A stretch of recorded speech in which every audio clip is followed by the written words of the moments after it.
Today I wanted to go over my collection, my game collection. I'm going to break this down into 2 episodes because it's going to be fairly lengthy, and I'm going to focus just on my Xbox 360 games. I'll have one regular Xbox game, which I have for the moment, until I start augmenting my Xbox collection this spring. And then I'll do the second video will be my PlayStation collection, which are all my PS1, PS2, and mostly the PlayStation 3 games and a few of the PlayStation 4 games. So I hope you enjoy it. I had done a rant earlier in the year. It was kind of an end of a generation collection video. It didn't have all of these games in it, and it was just very poorly done. I just kind of filmed the spines of the games on the shelves while I talked over it, and it was out of focus. I didn't realize until after it was done. I went ahead and uploaded the thing anyway, but I wanted to take the time and the care and lovingly go through each one and tell you what I like about them. Some of them, many of them, I haven't even played, but I've been so excited about my friends raving about them that I picked them up knowing I'm going to be playing them. So I'm going to go through one by one. They're not in any particular order. I've got them somewhat grouped by category, but here it is. Anyway, I'll start off with the original Xbox game, Manhunt. Many people, friends know that I love this game. I'm a huge fan of this. I played it all the way through multiple times on the PlayStation 2. I went ahead and picked up the Xbox port because I heard you could play it on the Xbox 360, and amazingly it looks really good. You can actually use the analog sticks and some of the shoulder buttons, and it works great. The visuals look way better than it ever did in the PlayStation 2. The problem is that you lose the director's voice. During the game, you have this director, which is played by Brian Cox, who talks in through that little headset that your character's wearing, and he's like in a central location, kind of an evil, twisted, almost a sadomasochist, character that orchestrates this giant manhunt. You're a convict that's on death row. He gets you out, but in exchange, he's going to set you free. And it's cut through these grainy, kind of snuff film videotapes, and it has a whole town rigged with cameras with all these different factions and thugs and subhumans that are hunting you down. That's what the whole thing is, all these different clans and groups that hunt you down. It's called Manhunt. And this guy kind of talks you through the whole environment. It's creepy as hell. It's a very unique and unusual story and setting. It really scared the crap out of me. It still holds up very well today. It's a stealth game. In the first big part of the game, maybe a third or more of the game, you don't have any guns. You find like a Walmart bag to suffocate someone, or a glass shard, or you do a lot of melee stuff. Sneak up behind people, kill them, drag the bodies, hide them in the shadows, and it's really intense because you have no weapons, and everyone is on the look for you. So you're hiding in the shadows, and there's a little indicator letting you know whether you're in the shadows, and it's very cool. I can't recommend this game enough. Unfortunately, on the Xbox 360 you can play it, but the director's voice doesn't come through, which is played by Brian Cox, a wonderful actor. One of my favorite actors in the movie Manhunter that Michael Mann did, and played Hannibal Lecter in the film. Really a great role. And he's perfectly twisted for the voiceovers and the work in this. Maybe there was some licensing problem with using his voice, where this was done long before he became really famous. So it's possible that that's why it doesn't come out in the Xbox 360 version. But anyway, it's a great game. When I get my new Xbox, I'll definitely play this on my analog TV and have a blast. It'll be a perfect game for this from. So that's the only Xbox game I have at the moment. I'm going to have to, I have piles of these. I don't know where I'm going to put them all. Now I'm going to start off with, let me move these around a little bit. I'm going to start off with some of the Rockstar games that I love. Red Dead Redemption. This is a game that I absolutely love. I was through hard times, away from home for almost 7 months on a huge project, working on a 7,000 square foot house with another buddy of mine, and we were just doing all this decorative painting stuff for months and months on end. And I brought my Xbox to his house. This was the only game that I had. I think I had this and maybe one driving game or something at the time. So this was like magical. I was in hell. It was hotter than hell there in Fresno. My friend wouldn't put the damn air conditioning on. And what got me through was night after night, staying up late and playing this Red Dead Redemption. What a wonderful open world game. Rockstar outdid themselves with this one. My father-in-law loves this. He's on like his 3rd playthrough of this. Very unique game. I haven't played the Undead Nightmare or any of that, and I need to finish this game. I'm actually like halfway into the Mexico missions or whatever, and need to go back and finish this. But this is a fantastic game. I'm anxious to get back to this. This is probably one that this year I should take the time and finish because it's so special, and I see why everyone loves it. Max Payne 3. This is an incredibly tough as nails game. Really was surprised. Now I have Max Payne 1 and 2 in my hard drive that I downloaded off Xbox Live Arcade, and I played those from Remedy, God, back on the PlayStation 2, 1,000 years ago, and loved them. In fact, I'll have to find both of those for my PS2 collection. This was surprisingly good, beautiful, almost a seamless transition from cutscenes into gameplay. Very cinematic, the wonderful bullet time effects, very adult, very dark theme. I can identify with the Max Payne character, kind of an over-the-hill, disillusioned character that's just trying to get going through the motions, but still has a sense of ethics and a value system that he still holds to. And it's a fantastic story. I love this game. This game is tough, too. I did some rage quits on this one. This is one of the few Rockstar games I did some rage quitting on. L.A. Noire. What can I say? I got this, I pre-ordered it, got the midnight release, got the season pass or whatever with all the DLC right off the bat. But, again, I saw so many reviews and glowing reviews right off the bat. I tried not to watch any spoiler stuff on it. But I said it's too big of a game, too important to sit and go through and play a little bit here and there. So I held on to it. I said I'll hold it for a month or so until I have the time. But I never did. Like a whole year went by. It wasn't until 2012 I finally had the summer. I was really sick, kind of an unusual time to be sick in the summertime. And I had a week off. I said, the hell with it. I'm just going to pull the curtains down and, pour myself a soda, and I'm going to go through and have a great time with this game. And man, what a magical adventure. This is an exceptional masterpiece. One of the finest games of this generation. Beautiful, fantastic scenes. I even saw a thing on YouTube where there were outtakes of a lot of this, the way they captured the animation, which is very unusual, very strange to watch. It's a fantastic concept. You could see that they can build on this new technology, and I could see it becoming more real in the future. I love the setting, late 40s, your typical Bogart-type films, and I have a huge library, especially on VHS, of a lot of old detective stories that this emulates. And of course, like the wonderful LA Confidential and Mulholland Falls and movies like that. This game is a magical, special game. It has a wonderful place in my heart. I love the investigations. Some of them I would do over and over until I finally got them right. I had to go all the way back and redo them over. But I got a really high, like an 890 achievement score in this. Found every collectible, film reel. I've done most of the side missions where you're driving around and there's radio calls that come in. I've done a lot of those, but I haven't done all of those. Once I complete all those, I think I'll get another achievement or whatever. But fantastic. I can't recommend this enough. If I was on my deathbed, with 6 months to live, this is probably one of the games I would replay. I love this game. Grand Theft Auto 4. Now this is a very good game. This is one of the first games that I bought, and I bought it used for like $20 from my Xbox 360 in late 2009. And really enjoyed it, and later I traded my copy in for this special, I guess Liberty City Stories or whatever. It has the 3 different things, the Gay Tony missions, and the Lost in the Dam and all that. And I played some of the Lost in the Dam too, which I liked. And but most of it I've focused on Nico and the story. I still haven't finished this game. I'm like maybe 60% through it. I really loved it. I love the setting in New York. I've been in New York many, like 30 times. I love the city.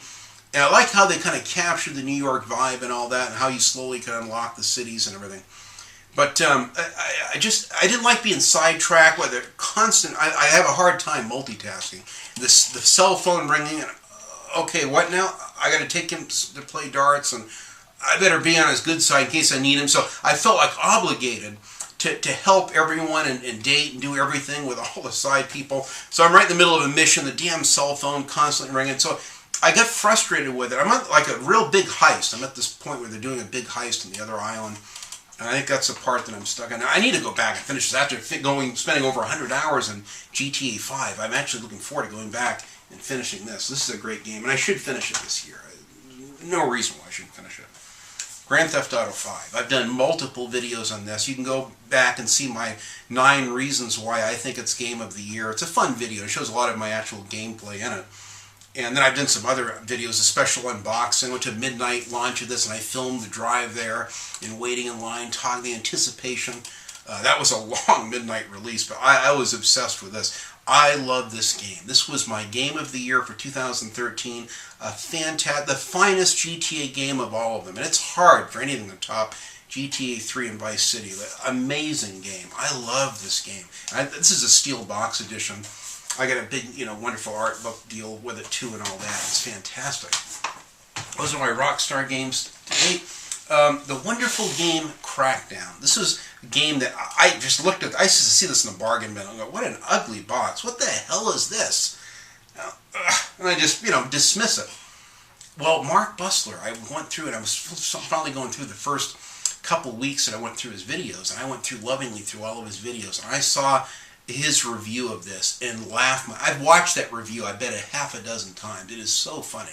It's one of his finest reviews, and I couldn't smoke the tires fast enough down to my local GameStop and get a clean copy of this. I love this. And then recently off Xbox Live Gold, I downloaded the whole game and installed it because it's kind of buggy. It's sometimes you go to install a game and it's had issues and you got to empty the cache out and redo it. So I installed the whole game in my hard drive. I got tons of DLC for it. I can't wait for a Crackdown 3. I wasn't tempted to get the Crackdown 2. I'm not really into the whole zombie deal, but this looks fantastic, and I can't wait for a Crackdown 3. So I love this game. Wonderful open world game. Very amazingly fun. Really a cool game. Now I'm going to have a few Bond games here. I've got this Quantum of Solace 007s. I played this last year all the way through in like 2 evenings, and really was surprisingly, it was a great game. It's slightly dated visually, but it's done by the same Call of Duty guys. Is it Infinity Ward or... My eyes are terrible. I see Activision on there.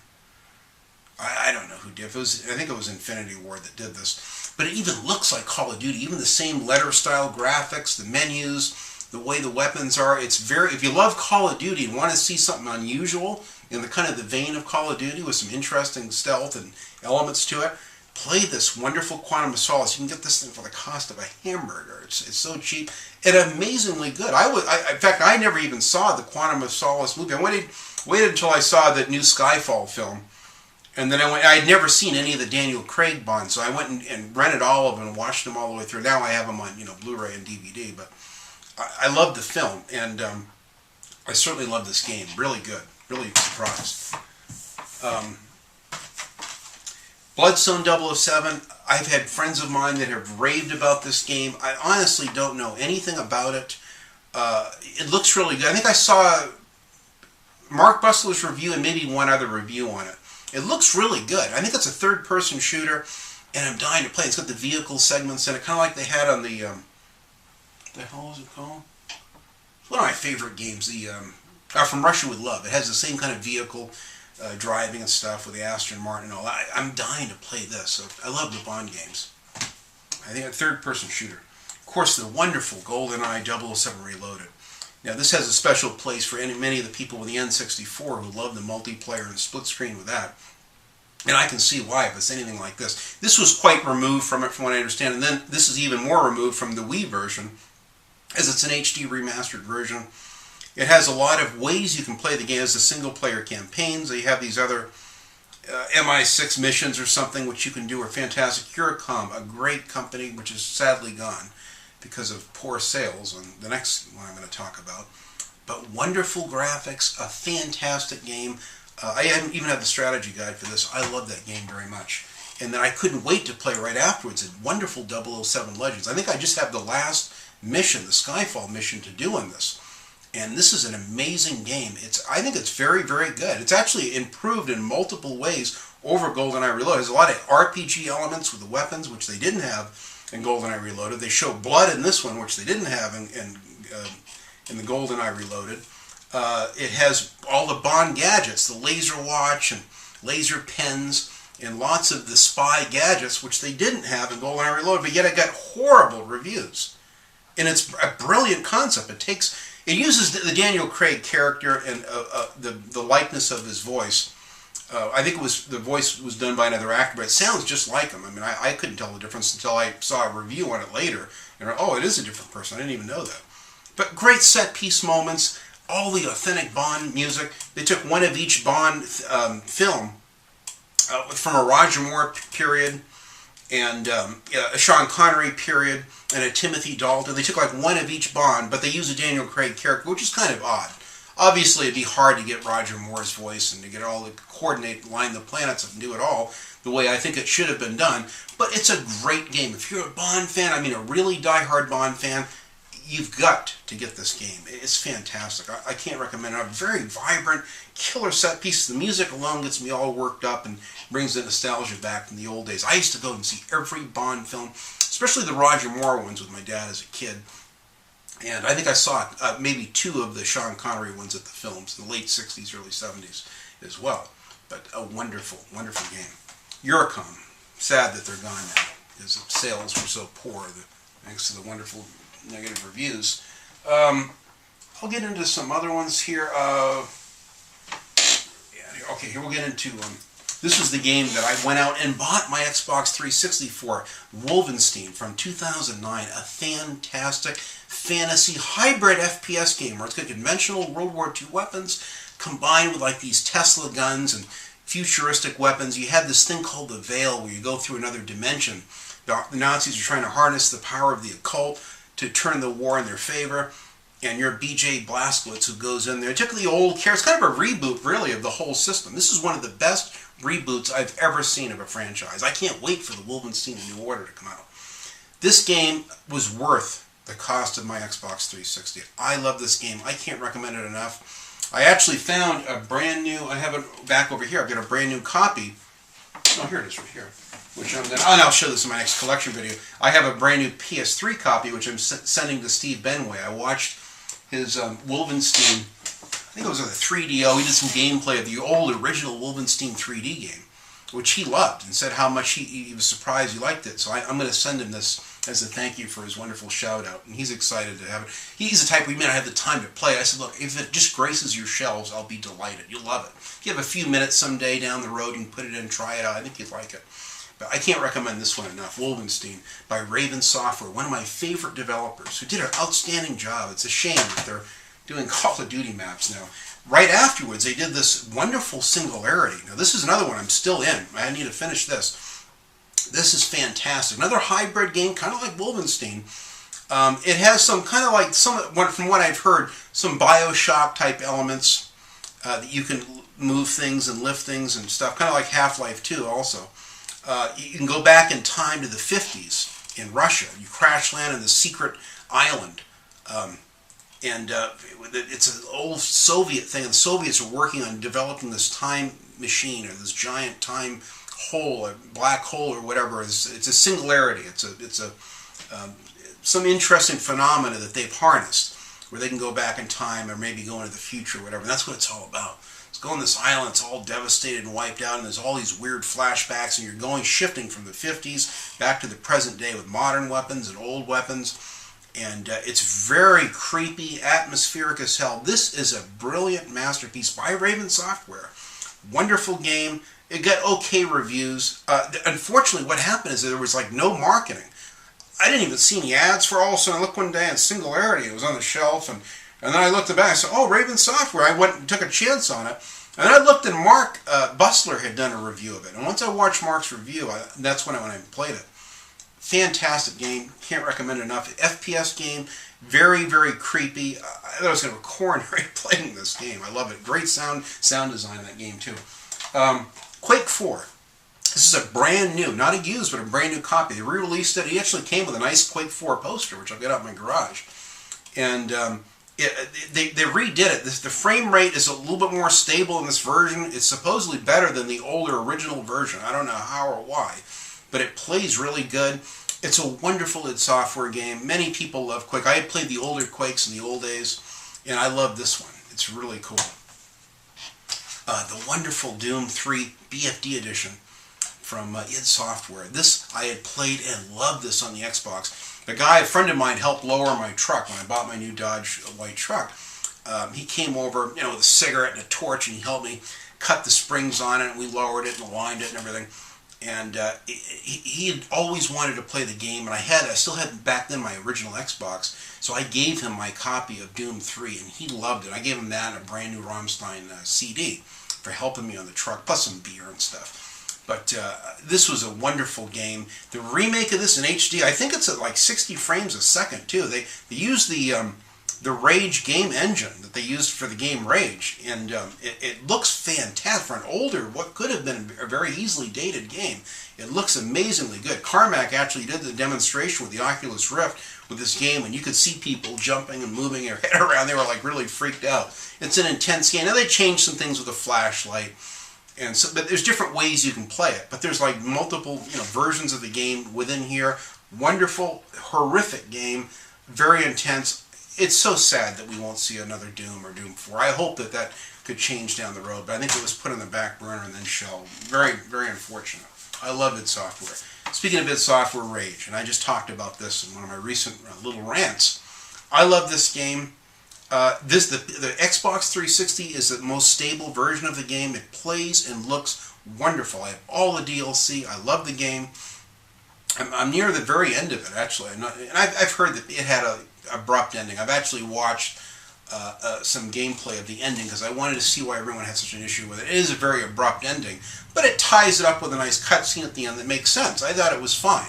Yeah, it's nice to have a better storybook ending, but it is what it is. This game stands alone. This game is a masterpiece. One of the finest FPS games I've ever played. I love this game. I'm shocked at the jaded hate and remarks towards this game. I honestly don't understand it. It's like I feel like I'm on another planet sometimes when I see people. The attention to detail, the art direction, the worlds, the enemies, the way the death animations are endless death animations, the way some enemies and mutants will run at you up off the walls and the ceilings and coming at you different ways. As you shoot at them, they dodge the bullets. As you hit them in the shoulder, they react to it. It's brilliant. There's like, if you take the time to really look at the game, it's absolutely brilliant on so many levels. It has an incredible weapon upgrade system also, with the weapons and the ammo and RPG elements for your guns that I've never seen in any other game. Gorgeous, crystal clear menus, nicely designed. Strange hybrid of vehicle car combat like Twisted Metal, accompanied with an FPS game. Very unusual. I love this game. It got above average reviews, but I can't recommend this game enough. You can get this for the cost of lunch, unfortunately. Call of Juarez Bound in Blood. Now, most people think of the wonderful Red Dead Redemption. This, I would say, is right up for an FPS Western. It is a gorgeous game. Now, I never played the first Call of Juarez game, and I think you can get it for the Xbox, or maybe the Xbox 360, I'm not sure, and I may have to get that too because it does look interesting. But this was a huge improvement over that.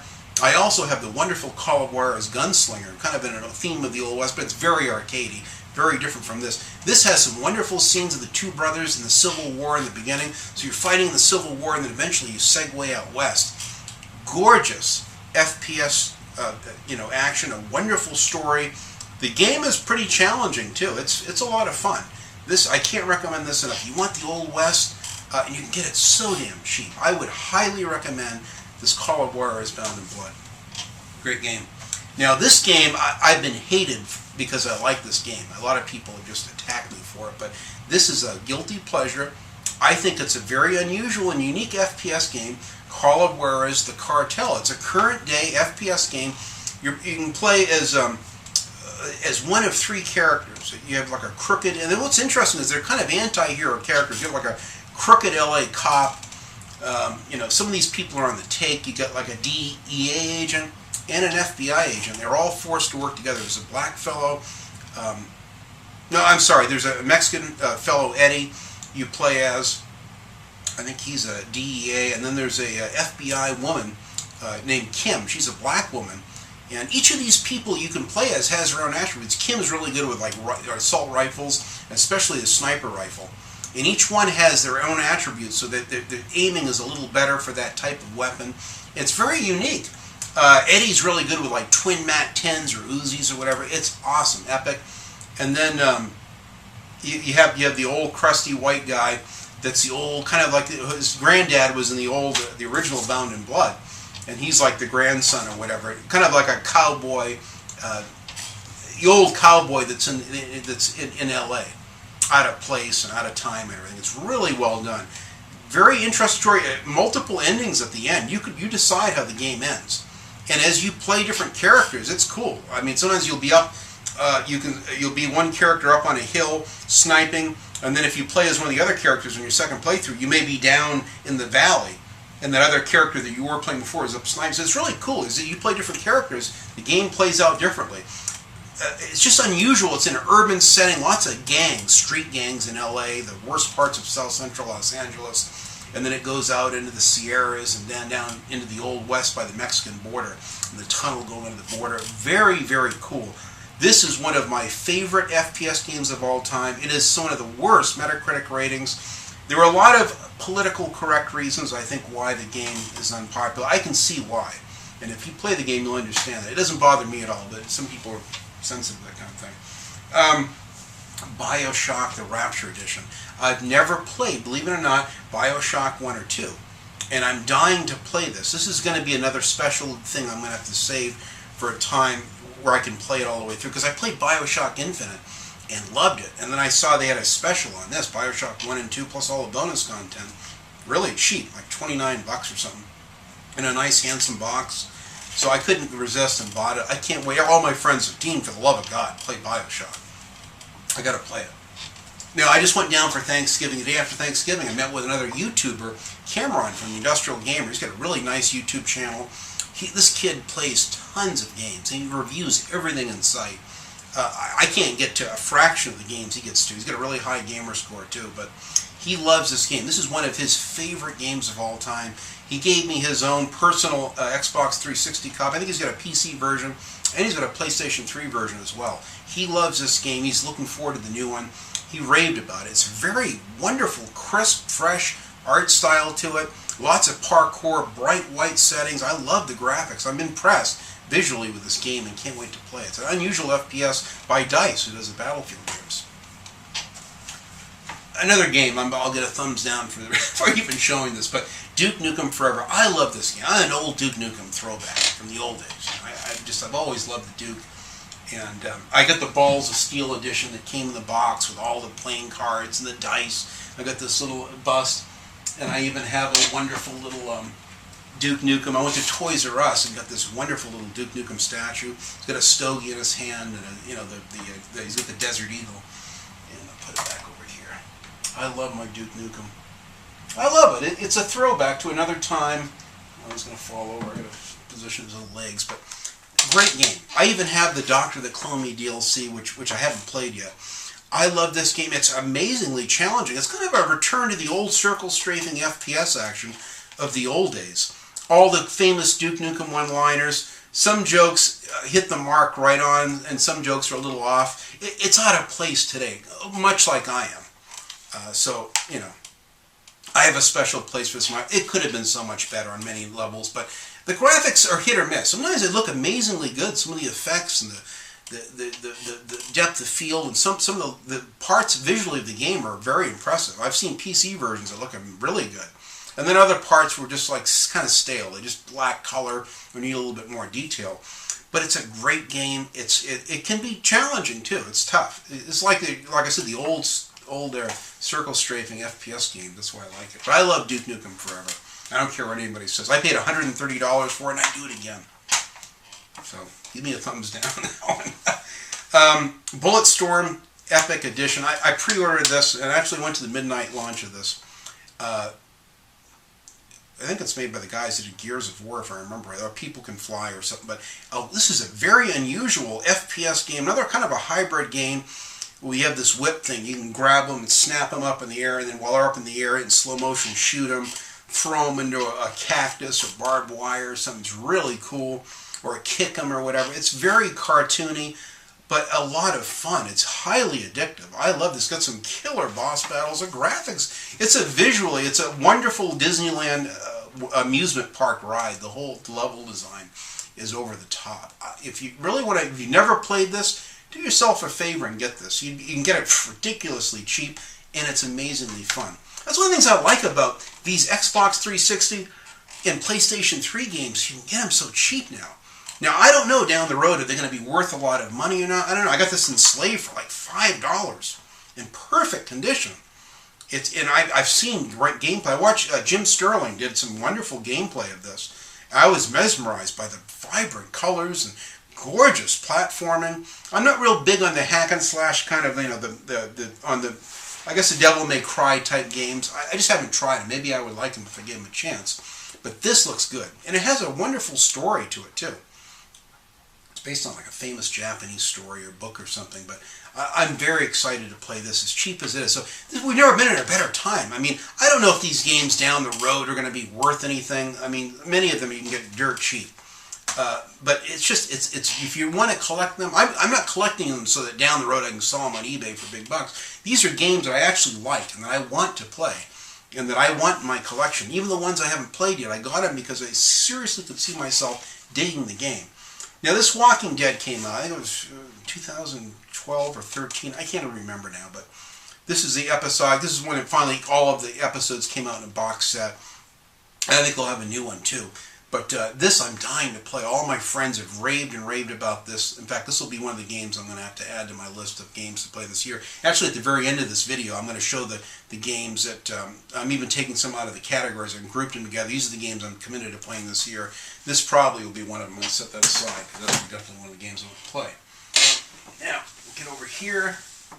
Far Cry 2. Now, I started playing Far Cry 3 about 35 hours into that, still on the first island. And I'm going to, I'll be getting that game near the end because that's one of the ones I want to play this year and finish. But this one I actually put in and started playing, and I saw the graphics look really good. It's different. There's this malaria, gimmick thing in it. And I've seen online a lot of people didn't like elements of it, but overall, open world, FPS capacity, very cool. So after, playing I'm excited to finish Far Cry 3. I could easily see myself, at some point I'm going to want to go through and play this. And I've had friends of mine, Dean, I've played it a couple times. It's really good. So I'm anxious to play that one. Metro 2033. I've had some friends that highly recommended this game.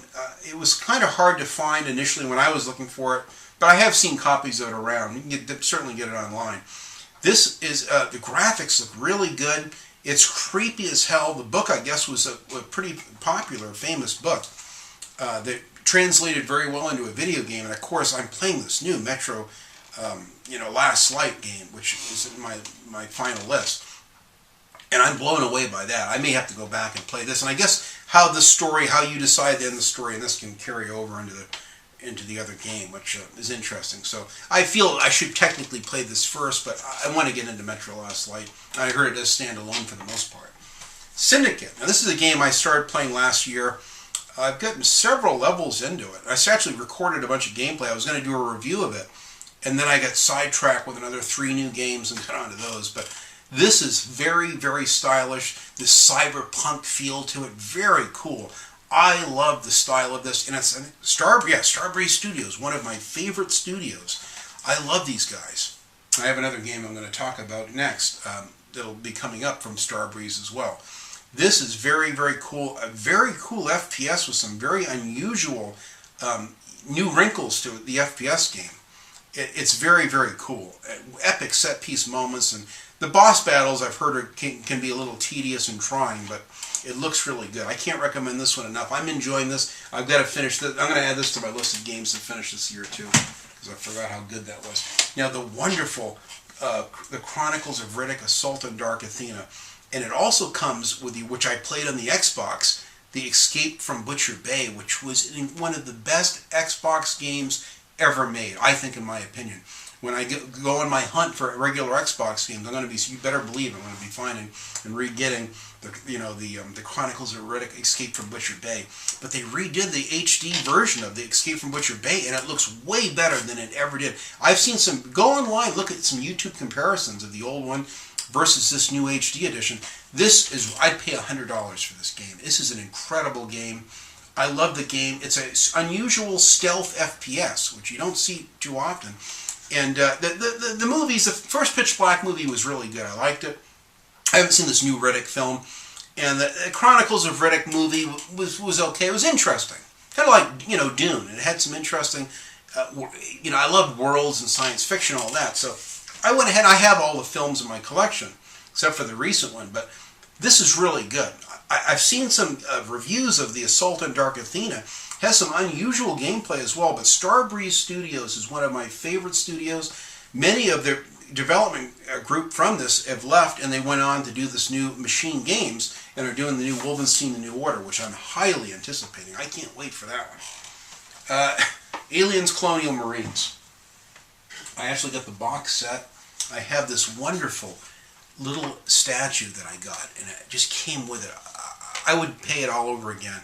It has kind of an iridescent look to the alien, kind of a wet look to him, and it's just with this, this front loader thing, or whatever they call it, power loader deal. And I love this little statue. You can see it on every show that I have it here. But I love the game. I think it's gotten some bad, horrible reviews. I think if Gearbox hadn't have played it up so much and got everyone all excited and worked up on it, people would have been a little bit more forgiving. They felt cheated or ripped off because of what the final product was. I like the game. I see it for what it does right. If you want a game that it takes place and feels like you're in the Aliens movie, in the same alien universe, the same spaceships and corridors, coming across Hicks shotgun, there's like little Easter eggs that you see that were in the film, and it's exciting. I love that part of it. The sound design alone is impeccable. They got the raw 20th Century Fox footage. Now, I worked on the Alien 3 movie when I was working for 20th Century Fox in the early 90s. We redid the end of it. I think it was filmed in the UK.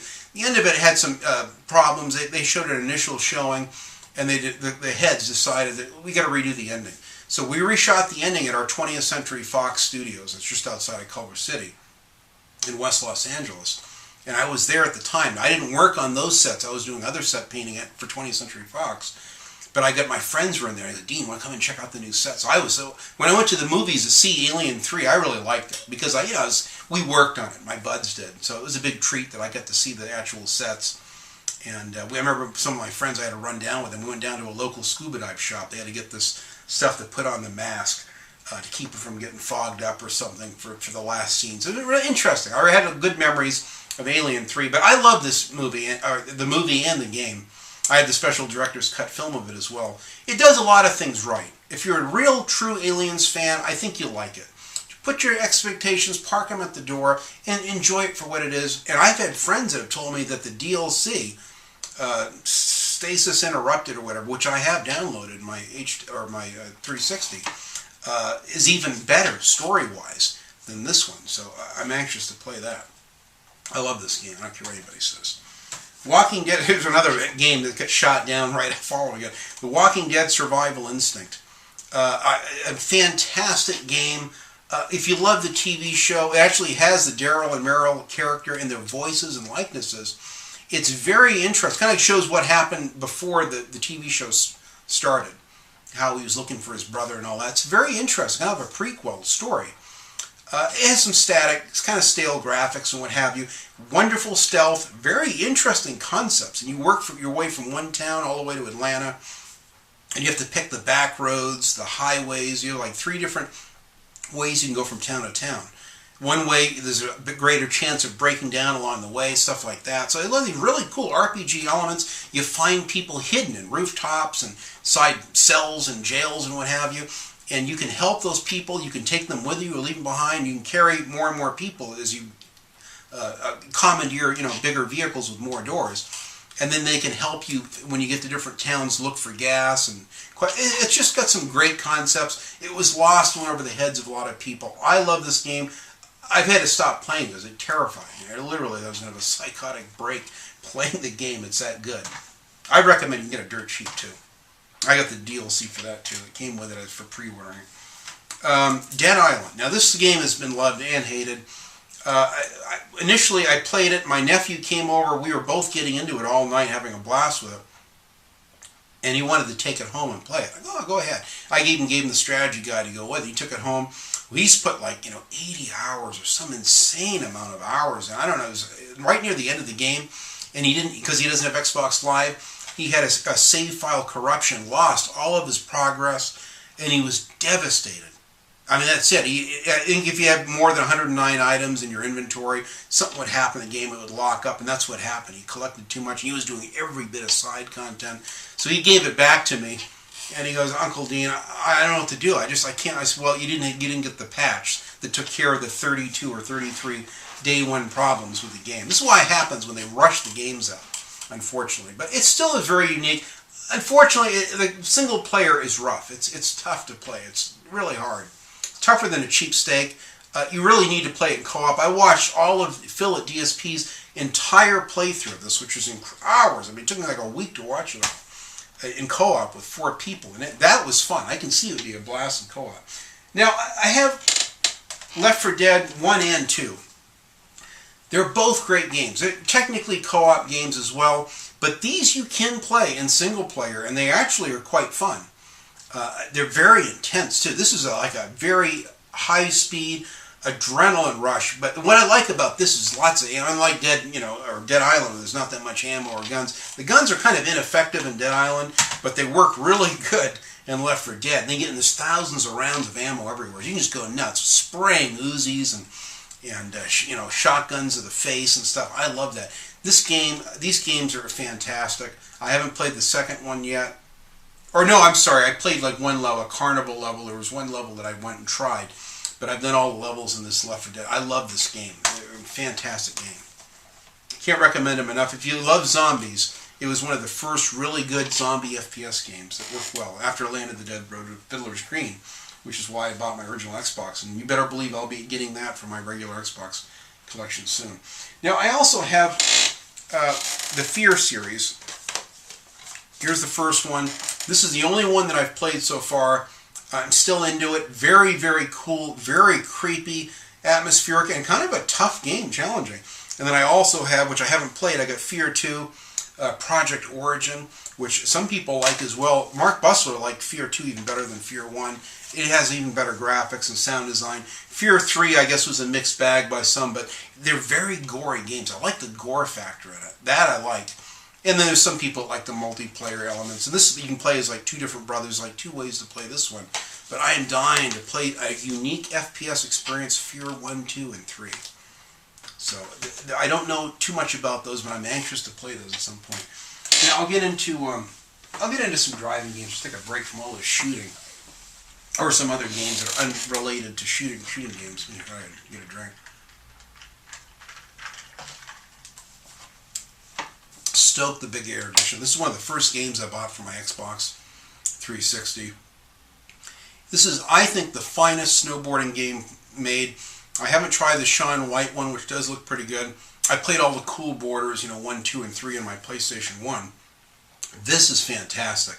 You can even pick a thing where you helicopter, you pick the spot, it drops you in, and you can go down the mountain any way you want and either do the challenges or not do them. It's really tough. You have like a shopping list of checklist of things you have to do to unlock the mountain. They only unlock like 4 mountains in it. And it's tough. I just couldn't advance anymore. It's really hard to do all of the tricks perfectly. Sometimes you'll have to do this trick, then do that, do this. You have to do them all in succession. Sometimes it's a race.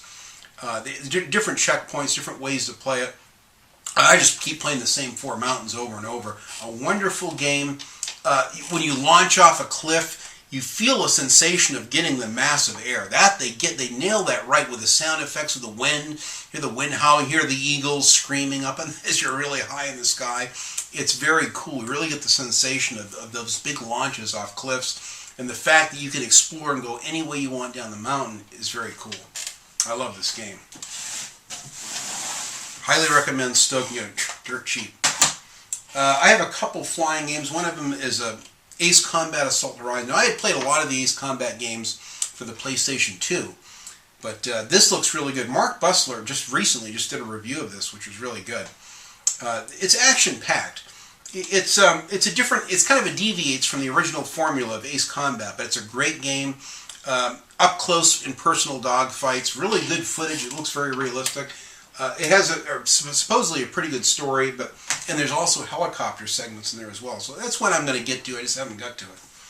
Heroes Over Europe. This made my list of one of my top 25 games of this generation. I think I did a video, top 25. And this made my list. Now, I had played the older versions of these Heroes Over the Pacific and stuff, I think on the regular Xbox, and loved them. This is gorgeous.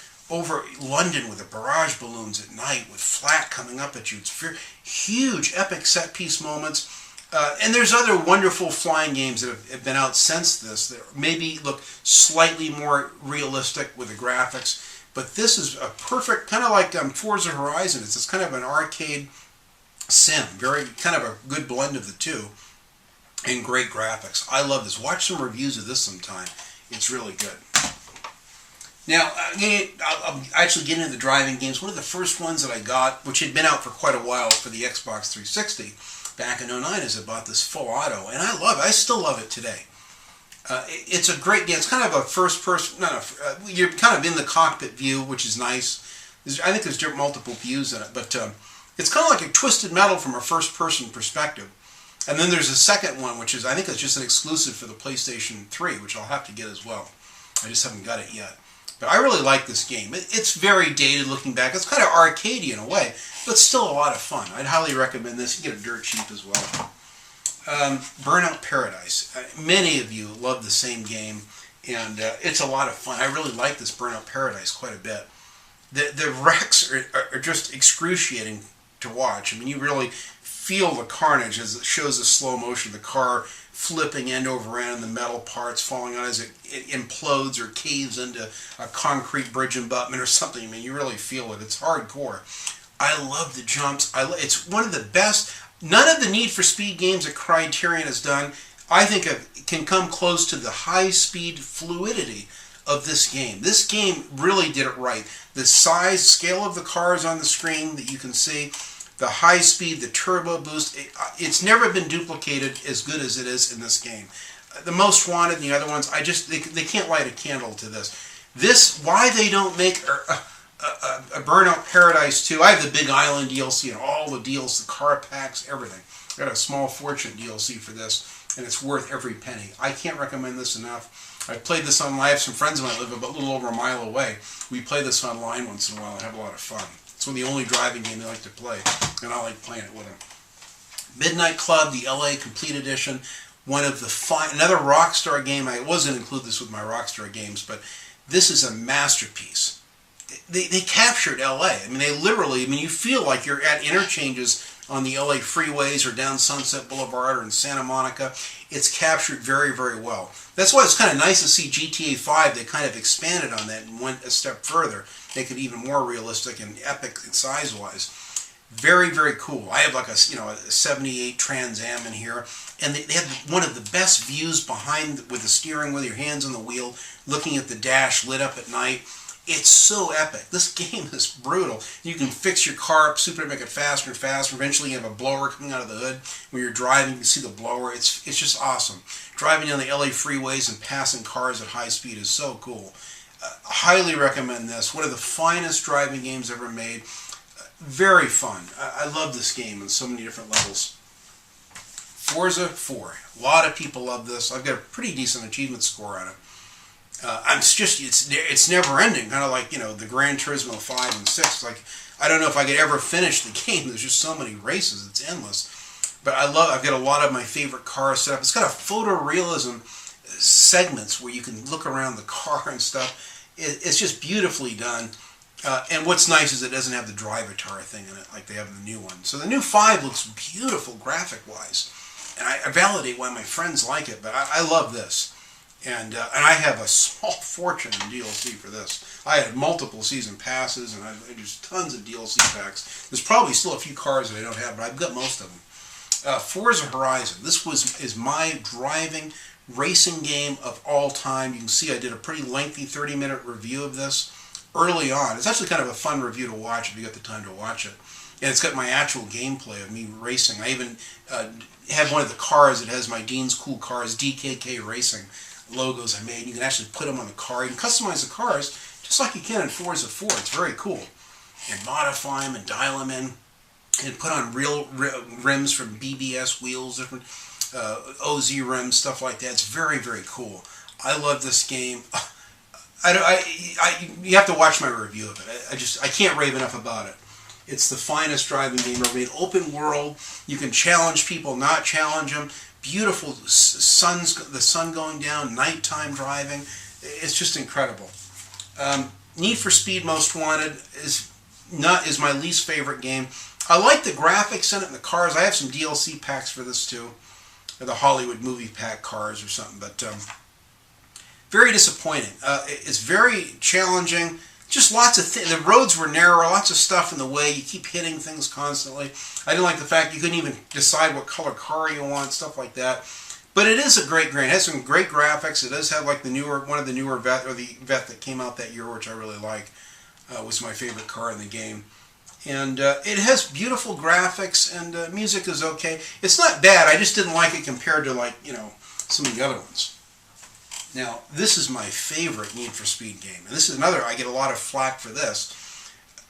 I'm a big Cannonball Run fan. I work for Dick Goldstrand. We actually built the cars that would do the real Cannonball Run, and then eventually we stopped doing that because it was illegal, and we were building cars for the Silver State Classic. They have a 92-mile open road race in Nevada, up in Ely, Nevada. It starts, and it goes down, the elevation changes, and it goes 92 miles through the deserts and canyons.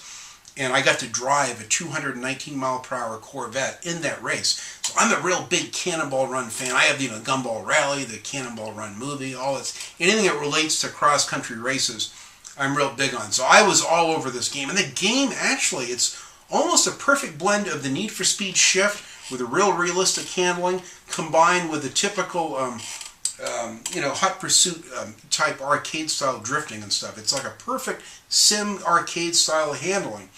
Really cool game. It has very few flaws, in my opinion. This is one of the only games I played online, too, racing-wise.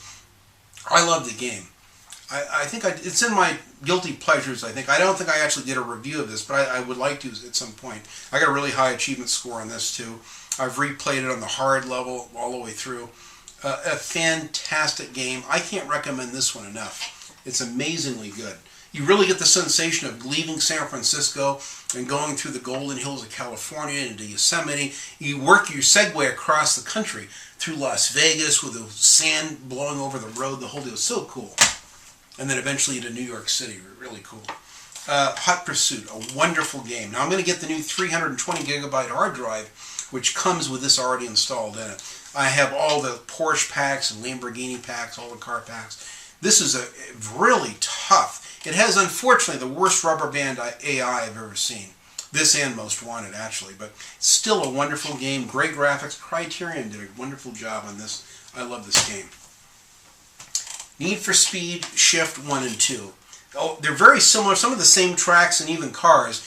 Shift 2 is a real improvement over it. And again, it has that weird checklist system to advance. Do a drift, so many feet, pass 2 cars within so many laps, whatever. I'm not a big fan of that progression through a racing game. And that's why I didn't like Grid 2 for the same reason. But these are really good, and it's very realistic. This, in some ways, rivals Forza for realism. You can even hear the gussets creaking on the roll cage where they're welded into the roof line and stuff. It's really, they capture little chunks of rubber coming off the tires as you exit the turns. One of my intros actually has some footage off this of the DLC packs of the old cars, the old road race cars. But I love this. This is one of my favorite full bore. If you're a real race car driver fan of real car racing, you can't beat these. They went after something different. I don't think it was very well received, but I personally love these two games very, very much and think that they really outdid themselves. I would like to see another Shift. I certainly would. Now, this is my least favorite driver, but it's endearing to me because it's in San Francisco, which is just 90 minutes away from here. And we go there often, sometimes just for the day. But it's a wonderful game. I didn't like the shift mechanic. It deviated so far from the original, Tanner and the older the older driver games, which I'm going to be getting soon. I have Driver 3 for the PlayStation 2. But this is a wonderful game because it has like a lot of the TV cars. You have the Torino from Starsky and Hutch. You get the van, the GMC Vandora van from the A-Team is in it. I had an old 1974 Dodge Monaco with a 440 Magnum. It was an old highway patrol car, just like in the movie The Blues Brothers. It even has that car in there. So every famous movie car that you can think of, it has it in here. That's why I love this game. Just the driving around and the creating mayhem. And then watching the replays and stuff is fantastic. I just didn't like the shift mechanic. It worked very well, but it was just, to me, it's like cheating because you can shift ahead to a car, farther ahead, or shift into an oncoming car and then take out your opponents. It was just odd, but it's an odd choice. But it's a great game. It's very unique nonetheless. I do like it.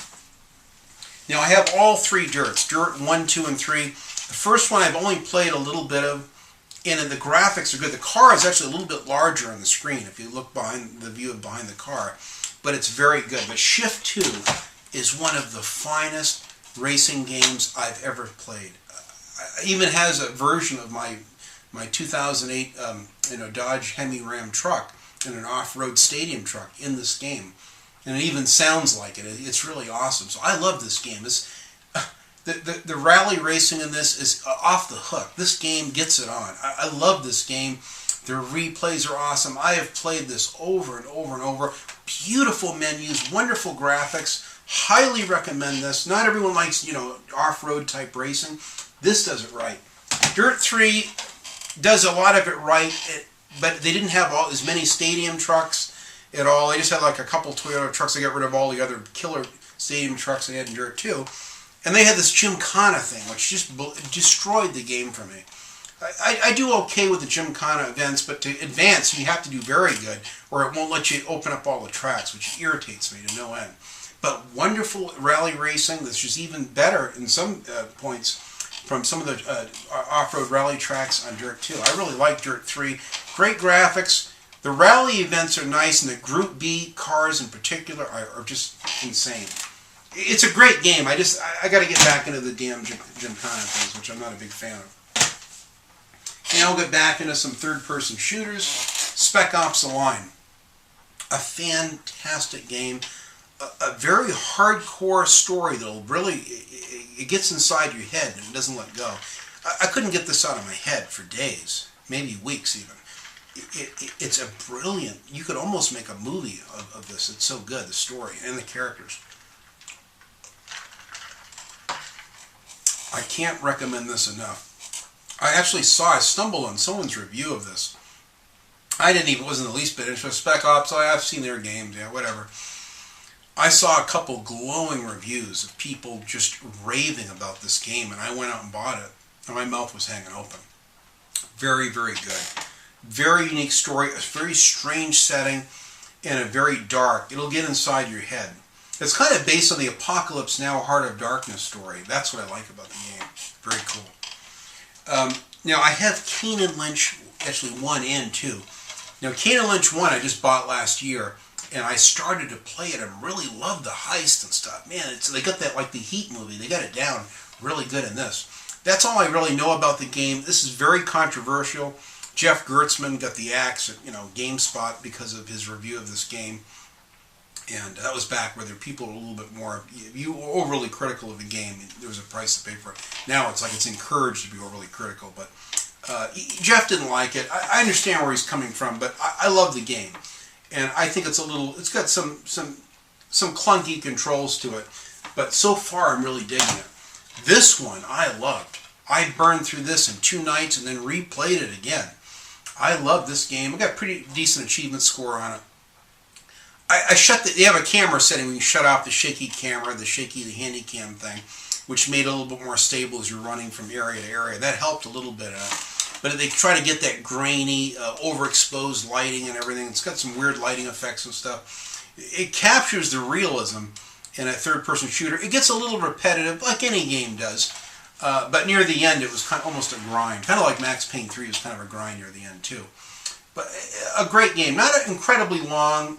There was couple levels I had to do over and over. Just endless spawning enemies or whatever. But very cool, unusual game. Hardcore shit in this game. Very, very unusual.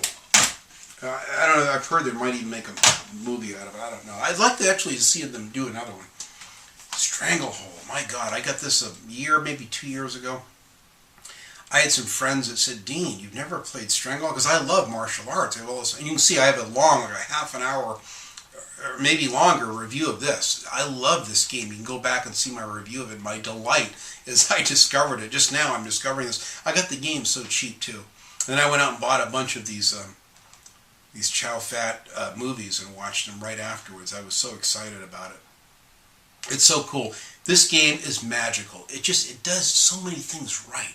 It's just so delightful. The colors and the art design, the epic set piece moments. I mean, I would love to see either a reboot or a sequel to this game. If you love that Hong Kong cinema, look no further. I can't recommend this one enough. Watch my review of it sometime. Now, Army of Two, The Devil's Cartel. I played this all the way through in like 2 or 3 nights. I really loved this game. It had to have one bug where you had to push something out of the way to get through a wall, or 2 people would have to push a vehicle. And sometimes it didn't work right. You'd try to go up, you did what you're supposed to do and hit the button, and it wouldn't move. And you had to redo the whole level, and then eventually it would work. So it had a kind of a game-breaking bug in some respects. But other than that, it looks fine, it plays fine. It doesn't have the over-the-top photorealism of like Max Payne 3. But for a third-person shooter, it's got crisp graphics, huge epic set pieces. I love the violence, the action, the explosions, the thousands of rounds, the hopelessness that you felt in some of the shootouts. It is very good. I actually would recommend this game. I really liked it. Other people were just so jaded, they saw no fun in it. I feel sorry for them, honestly, because I think it's a great game. Star Trek, very unfortunate. I actually bought a brand new copy, pre-ordered, and even got a copy for a friend. And was so disappointed. Game-breaking bug repeatedly, and couldn't advance past like the 2nd chapter. And I just said, the hell with it, and took it out and never went back to it. It's a shame, because I love Star Trek. I like the fact that they kind of tie in with the movies, with the real actors and characters and voices. I'd like to give it a shot someday. Maybe they've got a patch now and it's better. I don't know. A friend of mine gave me this. I never played it, but it looks really good. This weapons. Wanted Weapons of Fate, some unusual weapons. Singularity has some of the things with similar types of weaponry and stuff in it from what I've seen of this. But this does look really good. I may give this a shot. I kept it because it does look really interesting. I could see myself liking it. Mafia 2. Now, I played the first one on the regular Xbox, which was rough. The PC version was the best. The Xbox version was tough. The frame rate was it just was sluggish. But this is a masterpiece. One of my little intros, I use a few scenes from this Mafia 2. I love this game. It's up there with the LA Noire with that same, it takes place in 2 periods in time. One right after World War II and then later into the 50s. Something happens, a guy gets locked up in prison, he gets out, it's years later. Driver Parallel Lines had a similar concept. And their story, 2 different time periods in the same city, and it works. This game is cool. Epic set pieces, wonderful cutscenes and dialogue, and almost photorealism graphics. I found every Playboy magazine hidden everywhere. I mean, I got a pretty high achievements. So Mafia 2 is a wonderful return to that old age of the 50s and the 40s. It's just a very wonderful, unique game that I can highly recommend. It's just like a time capsule back to a very special period in time, especially in American history and of American culture, probably when it was at its apogee. I can't recommend Mafia 2 enough. I love this game. So next is The Wonderful Sleeping Dogs. What a surprise hit. This game was, going to be shelved, and then Square Enix picked it up. It's going to be, I think, it's going to be True Crime Hong Kong or something. I never played the other True Crime game. Actually, I played the first one, LA Crime or something, at my brother-in-law's years ago. It was okay. I just never liked enough to buy it, but this was fantastic. I love this. I did like a half-hour review of this game. You can see it in detail with a lot of gameplay and what have you. I really enjoyed this game. It was very special to me. I love martial arts. It captured the vibe of Hong Kong. The music was impeccable, wonderful, great setting, very unusual graphics, colorful, vibrant, a wonderful world. The water looked really nice, the way the boats were out on the water and doing jumps. Wonderful drive-by shooting scenes where you're in car with like a MAC-10 out the window, and it would go into slow motion as you're shooting at the cars in front of you or coming up on the side of you. You'd hit the tire, it shows the car spiraling and flipping and flying through the air and blowing up, and it's just very, very well done. A wonderful story, wonderful characters. I got tons of DLC for this. I can't recommend this, so you should have to watch my review sometime of this. I love this game. The Saboteur. the last game from Pandemic Studios. This has a special place in my heart. I love this. It's very unusual. It's almost like a GTA game back during World War II. Instead of the cops chasing you and the FBI and all that, you have the Nazis. So everything's in black and white with little touches of color with the swastikas and the Nazi flags and some of the lights in the windows. You'd be a little bit of, like they tint a little bits and portions of it, little bits of color here and there, but primarily black and white. Very stark kind of reality in this game. The third-person shooter, open world, wonderful platforming, kind of like Assassin's Creed. You can scramble up and climb up buildings. Takes place in Paris and also parts of Germany. Really cool story. It's old tough as nails Irishman who's a race car driver. It's actually a pretty good story. And he's with the resistance, the underground. And he's trying to take over, installations the Nazis have in place everywhere. And as you help the resistance, open or free certain parts of the town and districts, the color pours back into those areas.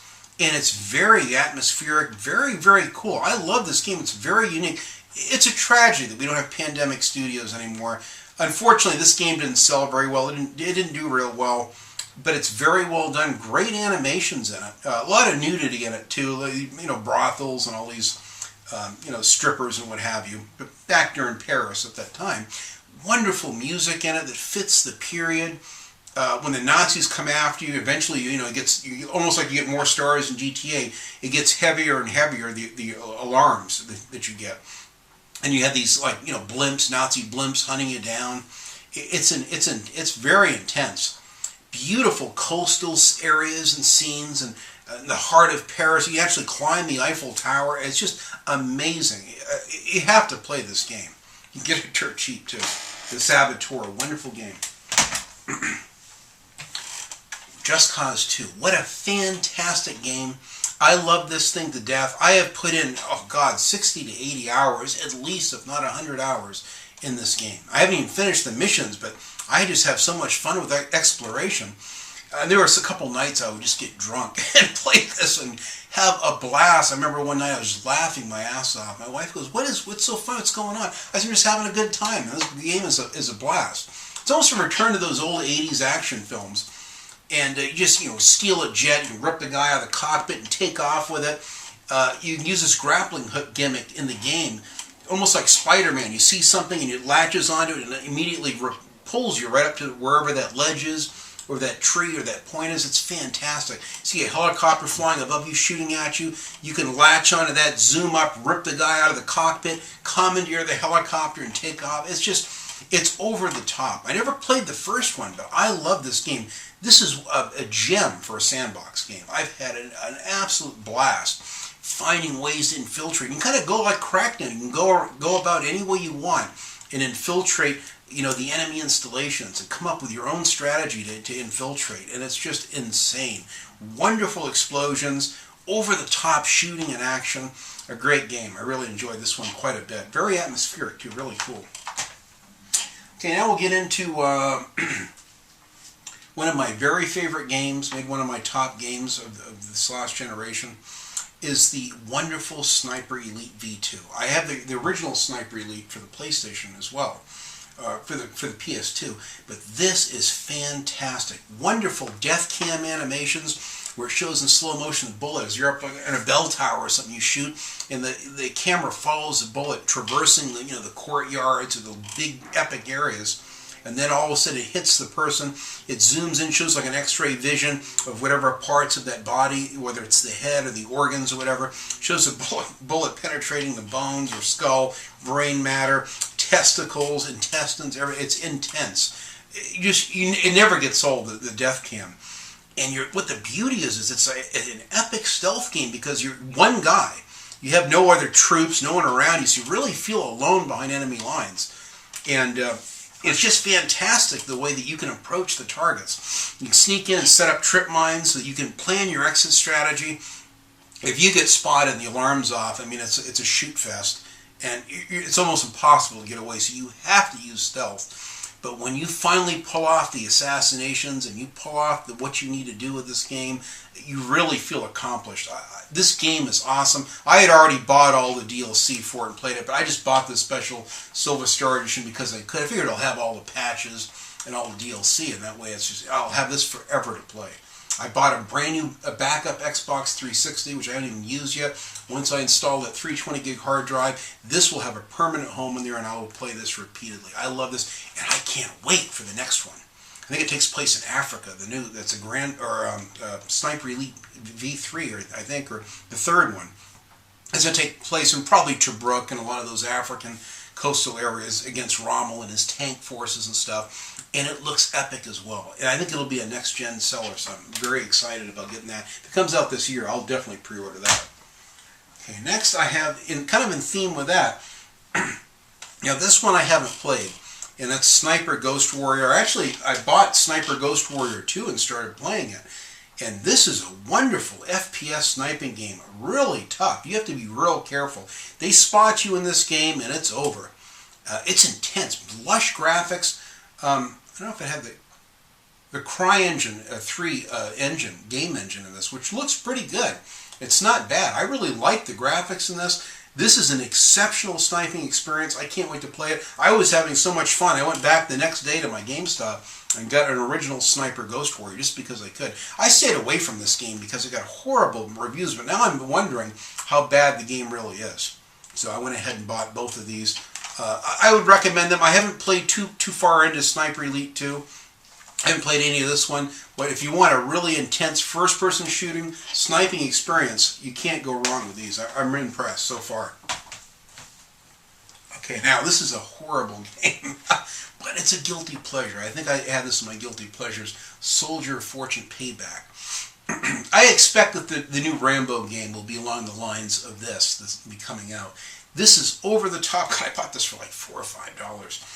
It's over the top. I mean, as you're just mowing enemies down, the bullets are literally severing off limbs and like an overabundance of blood. It's overkill. If you just want something just hot and heavy, sounds like just not in the mood for the mental gymnastics of going through levels and games. I just want some carnage to get my fix for the night with a cold beer. You can't beat Soldier of Fortune Payback. A crummy game, but a lot of fun. Followed with another crummy game, I kept these two together intentionally, is the Rogue Warrior, with Mickey Rourke does the voiceovers for this. Like, it's based on a true life story. A guy did a biography or autobiography, whatever, of a Navy SEAL, and that's what it's based on. And Mickey Rourke does this just very colorful swearing and expressions, and it's very crude. And so are the graphics in some respects. The graphics are slightly dated, kind of like an early Xbox 360 game. But I actually had a blast. I played this through, I think in one night or maybe 2 nights, all the way through, and loved it, and really had a lot of fun. It's a fun FPS. It actually has some interesting level design elements. Some parts of it were really good, and other parts were kind of stale, but I had a lot of fun with this game. This game, everyone loves to hate it, and maybe that's why I like it. It's a lot of fun. It's a guilty pleasure. What are you going to do? Homefront, another game that's hated by a lot of people. Mixed reviews. THQ went out. Now they sold, someone bought the rights. I forget if it was Deep Silver Techland. I'm not sure. Someone bought the rights to this game. I would love to see a sequel to Homefront. I thought this game was exceptional. Mark Bustler also loved the campaign, and he wished the campaign, like I did, was longer, because I blew through it. And it takes place, you see the Golden Gate, it takes place at the final missions where you work your way to San Francisco. And it's on the Golden Gate. You have this epic thing where you infiltrate the base of the Golden Gate, and you work your way up the superstructure to the bridge where the end of the game is. And it's just an epic set-piece moments. It's like the Red Dawn movie, but in a game. I think it does it right. It's a little bit out there that, North Korea is going to invade the United States. I'd be more worried about China or Russia or someone else doing it. But even still, it's intense. The premise is good. The shooting is very satisfying. It reminds me a lot of Black, with that over-the-top epic explosions and shooting and destructible stuff. The sound design, I think, is very good. The graphics are just different. They just aren't. They don't have the perfection of like DICE, with Battlefield 3 or Battlefield, Bad Company 2, but still a wonderful game. I can't recommend it enough. I had a lot of fun with Homefront. Medal of Honor Airborne. Now this one I've only started to play just the beginning of it. I actually like this a lot. I love the Medal of Honor games. Before I even got into Call of Duty games, I had played all of the Medal of Honor games earlier. I'm sorry, all of them but Rising Sun. In fact, that's going to be on my list to get for my PlayStation 2, is to get that Rising Sun game. But this I'm looking forward to playing. I think I also have this on the PlayStation 3 somewhere as well. But I love the graphics on this. It's slightly dated compared to some of the other Call of Duty World at War and what have you, but it's a wonderful FPS experience, and I can't wait to play this all the way through. In fact, I'm gonna put this on my list of games to play this year. I never did get to finish it. Now, Medal of Honor. Now, I haven't played this one. I played the PS3 version, but I love the game so much. And I bought this because I had hit a stone wall with a checkpoint, in the other Medal of Honor from 2010 on the PS3, and I said, well, I'll try this one because I like the game so much. I definitely will replay it again on a hard level. And there's parts of it that are tough. I mean, it's cool. You're with a bunch of these, Navy SEALs or Airborne Rangers. I'm not sure which group it was, some kind of a Spec Ops group. And you're up in the mountains in Afghanistan. All hell breaks loose. Everything goes wrong. You're with a small squad. You're just trying to survive. And you work your way up through these mountain passes and trails and elevation changes and cave systems, and it's intense. I was really, but everyone just like, oh, it's not that great, I was amazed. I loved this game. I really was impressed. Great graphics. I think I remember the PS3 version might have had some screen tearing. There was a couple visual bugs or issues with it, some invisible walls and things you have to deal with. But overall, wonderful level design. At times I felt overwhelmed, like there's no way we're going to come out of this alive. That's what I liked about the intensity of it, and it has a very tear-jerking story at the end where you really feel close to your guys in the unit. This game succeeds, and I hold this game in high regard. I think this game actually made my top 25 games of this generation. That's how much I liked it. For political reasons, a lot of people aren't real keen to it. I understand that. I liked it so much. I went out and pre-ordered it, and I love the campaign. This game got unnecessary hate. Is Medal of Honor Warfighters, a limited edition. I don't know what the hell I got for pre-ordering it. I've never played the multiplayer. I could care less. I think the game is awesome. I did a wonderful review of this. I invite you to go back and find my review of this one. I really enjoyed it. It has some of my gameplay in it and what have you. It's a great game. I don't understand why people don't like it. I didn't see any of the bugs or issues at all with the game. And maybe that was my version. Maybe it's because I installed the game. I don't know. It plays fine. It didn't have the tear-jerking epic story consistently of the first one because it kind of hopped around, showing different different elite groups all over the world. So the story hops around, but it wraps it up nicely at the end. I had a lump in my throat at the end of this one too. It's a sad story, but very well done. Dice to the Frostbite 2 engine, impeccable graphics, wonderful set pieces, on-rail scenes. It's incredible. I don't know why people don't like the game. I honestly, for the life of me, can't understand it. Now, Battlefield Bad Company. I played all of the second one, all of 3, and loved that, and replayed it. This one, I've played just a few levels. I probably should go back and finish this. I love the characters and story of this. Why the hell they don't bring it back and make a third one? That's why I bought Battlefield 3. I like the series. And it's different. It's still, Battlefield 3 is very good too, but I love this Bad Company. The characters and story, the destructible environments, over the top, commandeering vehicles. It has a whole variety of different types of, not just FPS, but you're controlling mortars and tanks and stuff like that. So it's very well done. Wonderful destructible environments in there. I really enjoy it. Battlefield Bad Company 2. This is one of the finest FPS games of all time. If I had to pick quickly one of my top 3 FPS games, this probably would break into the top 3. It's incredible. An absolute masterpiece. It never gets old. Many of you feel the same way that I do about it. I've never even played the multiplayer. I just like the single player and replayed it, even on hard. It's a blast. It's so much fun. Good old Bad Company 2 with those same wonderful characters. God, they gotta make another one. Battlefield 3.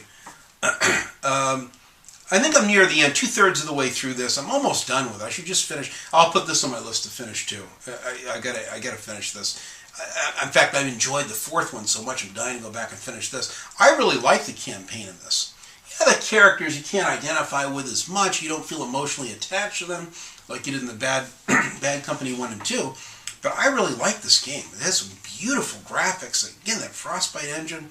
It's so well done. I'm dying to go back and just finish the last couple levels of this. It can be tough at times. You have to kind of inch your way into it or you'll die quick. That's what I like about it. Okay, now we're getting into the old Call of Duty games. Now I have the Call of Duty Classic installed within my hard drive, and I also have, I'll mention it now, the wonderful Tomb Raider from 2013. I had the game. I just gave it to my nephew because when I bought my new Xbox 360, the e-model, it comes with a code to install the whole game, and I have all the DLC and stuff for that as well, the whole Tomb Raider game, and I'm also buying the new Definitive Edition Tomb Raider as well. But I do have, along with Tomb Raider and Crackdown, excuse me, I've got the Call of Duty Classic, the old PC version, which is ported over to the Xbox Live Arcade, and it's awesome. I love that. I love this Call of Duty 2. I've only played it once all the way through. This was one of the reasons why I was highly motivated to buy my Xbox 360. I went recently and watched the old TV commercials for this, and I remembered how much excited and worked up I was about getting one just based off that game alone. Wonderful level design. That's really one of the best ones. Call of Duty 3, this I'm playing right now. I'm right near the end of it. I could be literally at the last level or two. And I got to finish this. In fact, I'll play it tonight. See if I can get through it, because I'm dying to get to Ghost, and I will not do it until I finish this. So I'm dying to play this. I like Treyarch. I like their graphics. I like the gameplay. It's very dated compared to the more modern, Call of Duty games, but still wonderful World War II epic set pieces. It's a fairly easy game. It's not too hard, but I really like it just because of the setting alone. Now, Call of Duty World at War. I just finished this one just a few nights ago.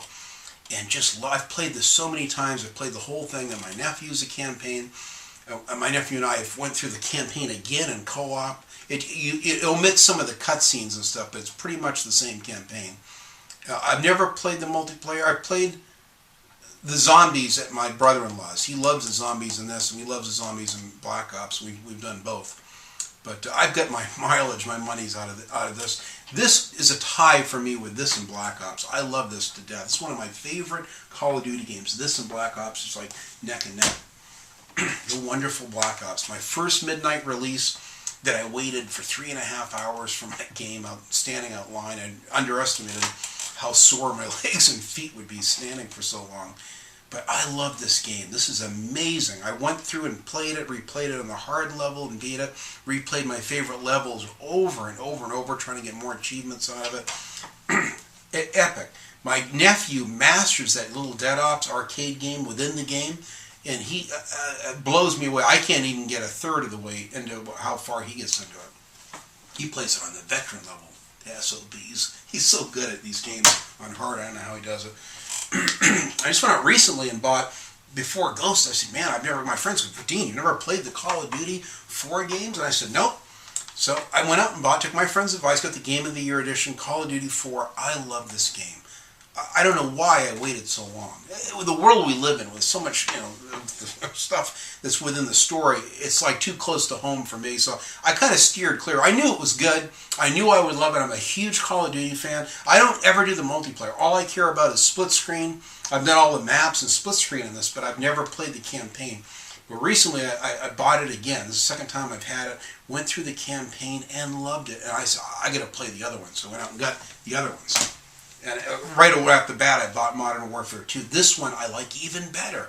It's wonderful, fantastic, killer gameplay.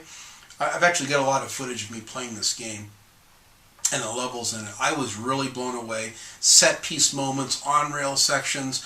I thought the story was really good, especially when you're at the White House and just everything unraveling around you. It was just so, I'll never forget it as long as, there's many scenes in this game that are like engraved in my little head. I'll never forget.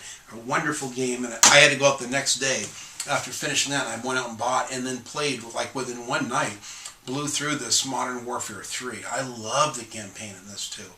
This is like neck and neck for me with Modern Warfare 2, but a wonderful campaign. I really enjoy it. I've never even played the multiplayer, and I could care less. But I'm looking forward to playing the maps in split screen because I played the other maps and the other two, but not this one. Now, final stack here. I'm going to get into some squad-based tactical shooters, and that's Rainbow Six. I got 1 and 2. I've never played either one of these. I had a friend of mine said, Dean, if you like squad-based games, and I'll show you a few other ones I've got coming up, you've got to play Rainbow Six. Wonderful. Poor Tom Clancy just died recently, and I guess this was his concept and story. But I've heard these are tough as nails, even for people that are really good at these kind of games. So I'm dying to play this. It even has a version of my truck, the mid 2000s or late 2000s, my Dodge truck, which I've seen all over the place. Yeah, I think Chrysler must have sponsored the game or something, because there's lots of photorealistic, Dodge trucks and stuff all over it. But I'm dying to play this. And then I had to get in Rainbow Six 2 as well. So I know very little about it, but I'm looking for... These are games I will play. And I will find the fun in these games and enjoy them. I love squad-based shooters. I played some ones recently that got me really worked up for more. That's why I went out and bought these. Now, I had, for the regular Xbox, and there was 1 or maybe 2 other Brothers in Arms games which I loved and played. But this Hell's Highway, I started to play it. I got like 3 levels into it and really liked it. It's just, I was used to the Call of Duty run and gun FPS thing. This is something you have to really marshal your guys and use your squad effectively, or you won't last long. Gearbox, if nothing else, I mean, I know their love for their Borderlands game, and I can appreciate that, but they outdid themselves with this. I think it's a wonderful game. The graphics still hold up and look great today. A great squad-based shooter. This one I've got to play because I love the other ones on the regular Xbox so much. The outfit. This is one I've seen in the bargain bin forever. I saw someone, I think it was CGR Undertow, did a review of this, if I remember right. God, over a year ago I saw a review and I said, I'm going to pick that up. It's World War II squad-based tactical shooter. It looks very colorful and fun, kind of cartoony, but I'm anxious to play this one as well. This is one that I will get to. The Bureau, XCOM Declassified, one of my favorite games of 2013. I can't recommend this game enough. They had some really interesting trailers for this. They used live action, live actors. One of the actors in the TV show Lost was in it and filmed some segments. Really interesting concept. Takes place when I was born in 1962. For that reason alone, I had to have it.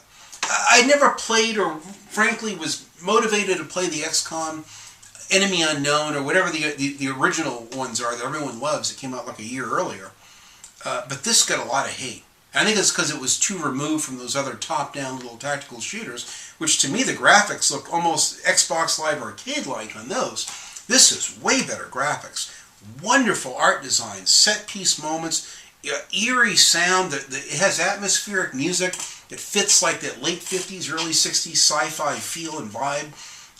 Wonderful characters, these underground military base, kind of like the X-Files, this government agency that has to find these aliens and cover up and contain, the alien invasions and keep the American populace from, or the world even, from discovering it.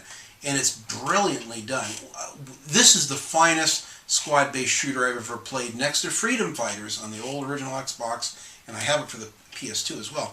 This is a wonderful game. I can't recommend this enough. You can watch my review of it. I urge you to check the review out. Get this game. I just told a friend of mine about it in Australia.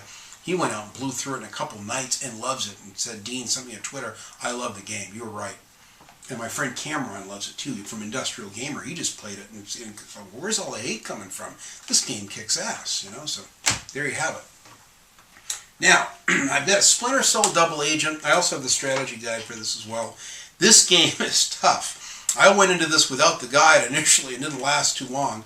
And then I ordered a used copy of the guide on eBay and got it. It made a little bit more sense and gave you some good ideas and different strategies and approaches to getting through it. This game I can see why these stealth games, Splinter Cell games, are so popular. I've never played the Metal Gear Solid, believe it or not. But these, I love this character. I'm a big Michael Ironside fan, long before this. I mean, people only know his voice from this. I watched him in the original what was it called?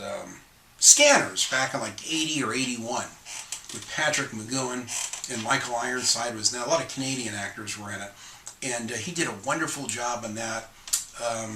Extreme Prejudice with Nick Nolte, another wonderful killer film, over-the-top action film from the 80s, and he was perfect, kind of the similar character he played in this, kind of a rogue, CIA agent deal.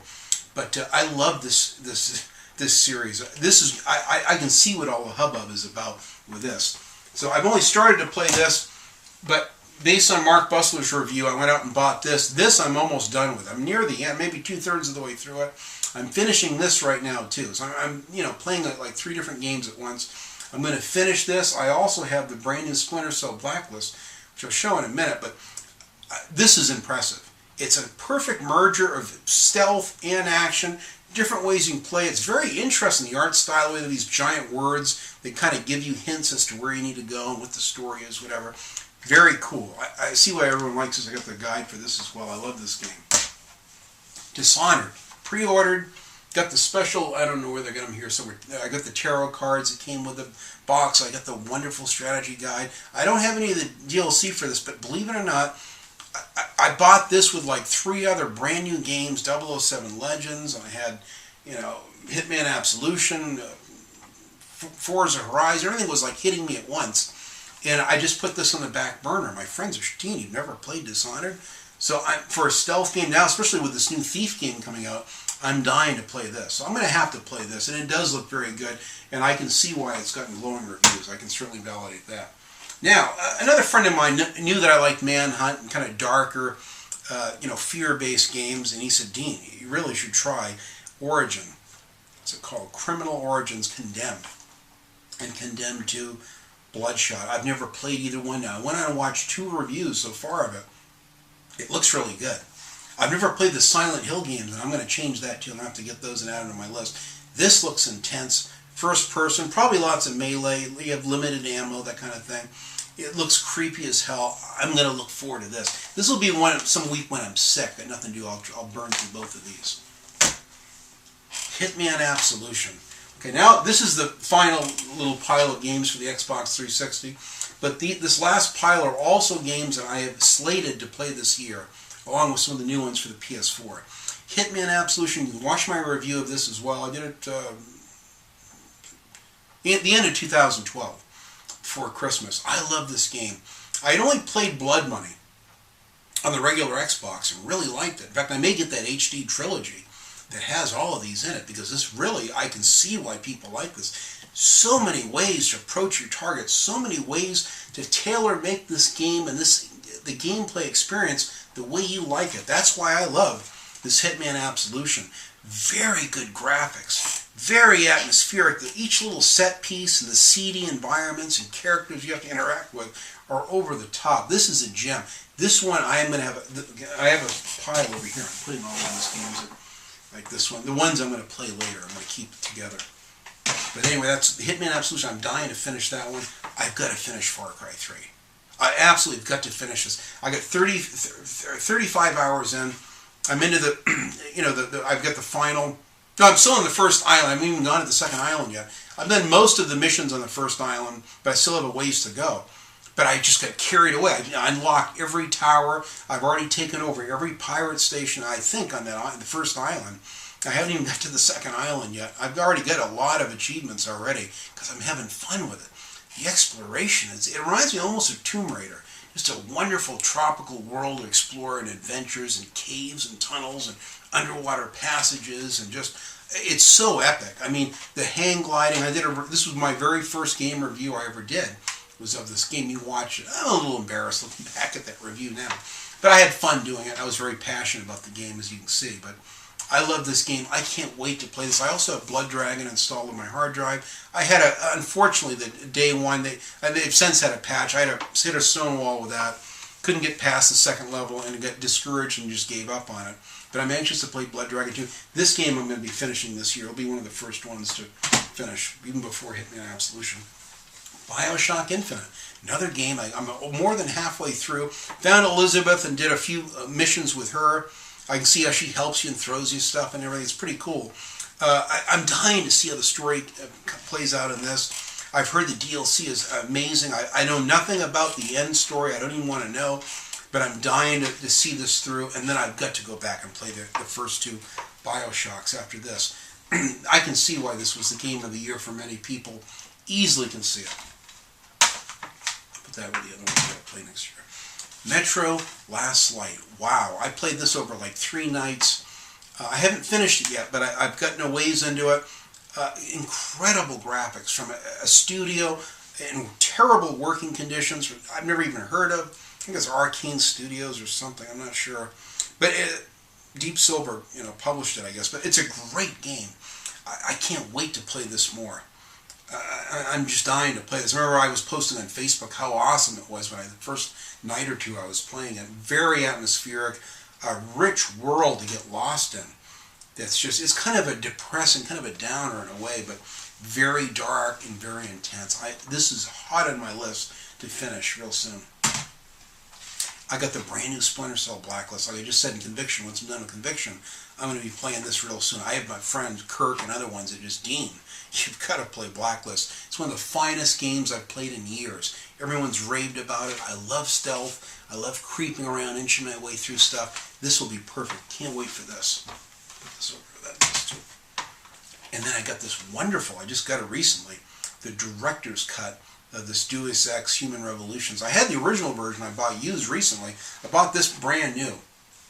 It's for maybe $29 or something.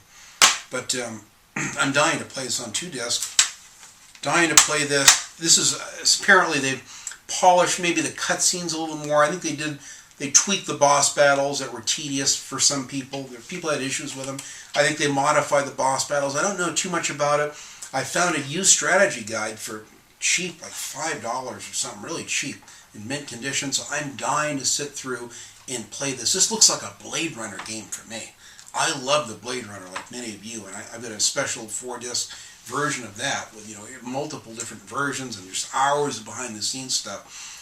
After watching that recently, I'm dying to play this. This game I'm playing this year, and I will beat this game. I love this. This is going to be awesome.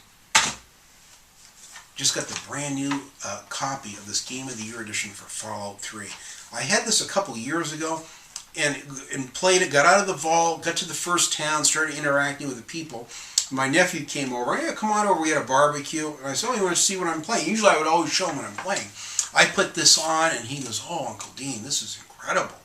And he's very patriotic. He loves Washington, D.C. And so he was fascinated with it, seeing D.C. all completely wiped out. And I lived in Washington, D.C., right outside of it. My mother had a restaurant in Georgetown, a little vegetarian hippie restaurant there back in 1976 during the bicentennial.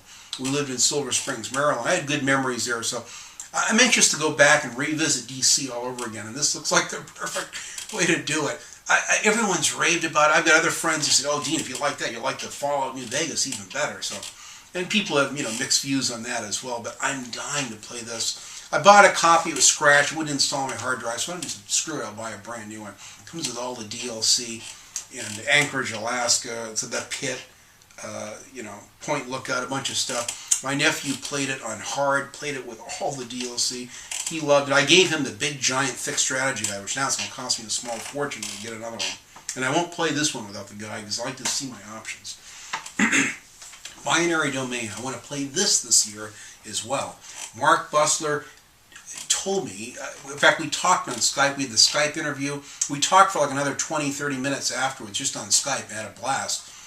And I said, well, what are you playing right now, bud? He goes, Dean, you've got to play this Binary Domain. He loves Vanquish, too, which is made by the same company, or the same developers, or whatever. He said, get Vanquish, for the love of God, and get Binary Domain. I'm having so much fun with it. And I can see why. My friend Cameron also raved about it. I've heard it's kind of underrated. I don't know much about it.